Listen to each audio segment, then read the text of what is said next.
Hey, Honors Algebra 2 students. A couple students told me on their homework submissions that they had trouble with this financial systems of equations problem. I think part of it was just understanding what was meant by the question. So let me help you set that up. In case you had trouble, this video might help.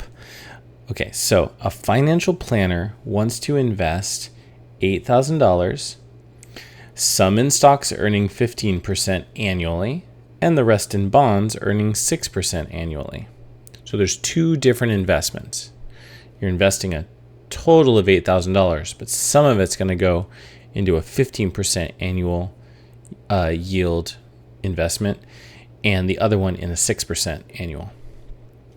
How much should be invested at each rate to get a return of $930 annually from the two investments? Okay, so the situation is a little bit simplified from a real world investment situation, but for the sake of creating an interesting math problem, there you go.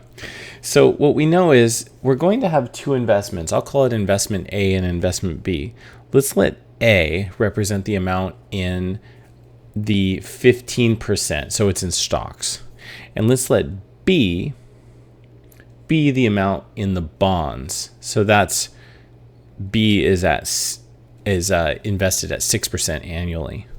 So we know that A plus B is the amount originally invested. And if I add A is the amount in A, B is the amount in B, and if I add them together, I know it adds up to $8,000 total. And at the end of 1 year, the amount of interest you gain on investment A is A times 0.15 because there's a 15% return on that investment. The amount of interest you gain on investment B is B times 0.15. You multiply the amount you invested times the percent that you get back, or the percent growth.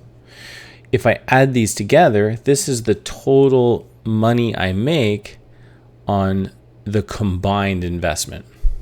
And they told us that we want this to be $930 total. So $930 is the return on the entire investment. And now we just have a systems of equations and we don't have to worry about financial understanding anymore. So we get, so this is our system. And there's a few ways you can do this. One thing you can do, especially when you have decimals like this, if you kind of want things to work out nicely, is you can multiply this equation by 100. It's one way you can go. So I'm going to leave A plus B alone. And this one would become 15A plus, oh, you know what? I just realized, I'm going to go back and fix this. I just realized that was a mistake. The interest rate on the bonds account was not 15%. I actually put 15 on both of them. It was 6%. So let's go back and edit that. So I'm always reevaluating the things that I wrote down, not trusting that I haven't made any mistakes. I'm always double checking. And while double checking mentally, I caught my error. So this should have been 0.06. So if I multiply this by 100, that's 6B. And if I multiply 930 by 100, that's 930. And I'm going to add two more zeros on. Everything moves two decimal places to the right. And now, to solve the system, I can multiply the first equation times -6. Or -15, but 6 is smaller. If I multiply,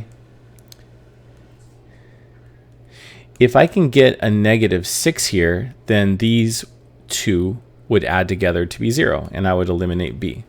So let's do that. -6A minus 6B equals, and that'll be -48000. I was double checking my notes to make sure I had the right number of zeros. And what we have, 15A plus 6B equals 93000. And now I can add the equations together, which is great. and I get 9A on the left-hand side. These cancel when you add. And 93,000 minus 48,000 is 45,000. I don't want to bore you watching me do calculator work, so I did some of these numbers ahead of time just to make sure it's clear. If you divide both sides by 9, A is $5,000, and I'm putting the units in the comma because that is the answer for what goes into A. And since it was an 8,000 total, clearly B is you invest $3,000. Okay, so $5,000. You know what I should have put? Let me improve this slightly. I should have been clearer to say you invest $5,000 at, now that's A, it was at 15%. And you invest $3,000 at 6%. So 15% yield on A, 6% yield on B, and that's the answer to the question. Hope this helped, and little advice on solving systems with decimals. And if you have any questions, let me know. See you soon. Bye.